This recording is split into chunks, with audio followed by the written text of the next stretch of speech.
Hello दोस्तों, लोक आस्था के पावन पर्व मौनी अमावस्या की आप सभी को हार्दिक बधाई और शुभकामनाएं। भगवान सूर्य देवता के दिव्य आशीर्वाद से आप सभी के जीवन में तप, संयम, बल, ऊर्जा एवं सकारात्मकता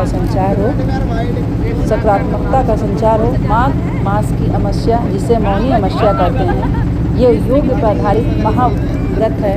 मान्यताओं के अनुसार इस दिन पवित्र संगम में देवताओं का निवास होता है, इसलिए इस दिन गंगा स्नान का विशेष महत्व है। इस मास को ही कार्तिक के सामान्य पूर्णिमास कहा गया है।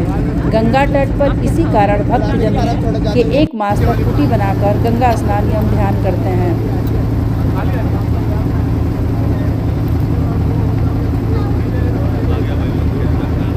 गंगा स्नान के संदर्भ में एक अन्य कथा का भी उल्लेख आता है, वो है सागर मंथन की कथा।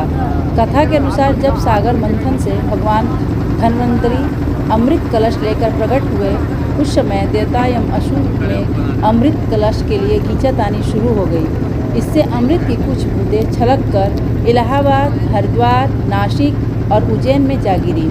यही कारण है कि यहाँ की नदियों में स्नान करने पर अमृत स्नान का पूरे अर्थ होता है। ये तिथि अगर सोमवार के दिन पड़ती है तो इसका महत्व कई गुना बढ़ जाता है। अगर सोमवार हो और साथ ही महाकुंभ लगा हो तो इसका महत्व अनंत गुना हो जाता है। शास्त्रों में कहा गया है, सत्य युग में जो पूरे तप से मिलता है, द्वापर में हरि भक्ति से, त्रेता में ज्ञान से, कलयुग में दान से, लेकिन माघ मास में संगम स्नान हर युग में अनंत पुण्यदायी होगा। इस तिथि को पवित्र नदियों में स्नान के पश्चात अपने सामर्थ्य के अनुसार अन्न, वस्त्र, धन, गौ, भूमि तथा स्वर्ण, जो भी आपकी इच्छा हो, दान देना चाहिए। इस दिन तिल दान भी उत्तम कहा गया है। इस तिथि को मौनी अमावस्या के नाम से भी जाना जाता है, अर्थात मौन अमावस्या। क्योंकि इस व्रत करने वालों को पूरे दिन मौन व्रत का पालन करना होता है, इसलिए ये योग पर आधारित व्रत कहलाता है।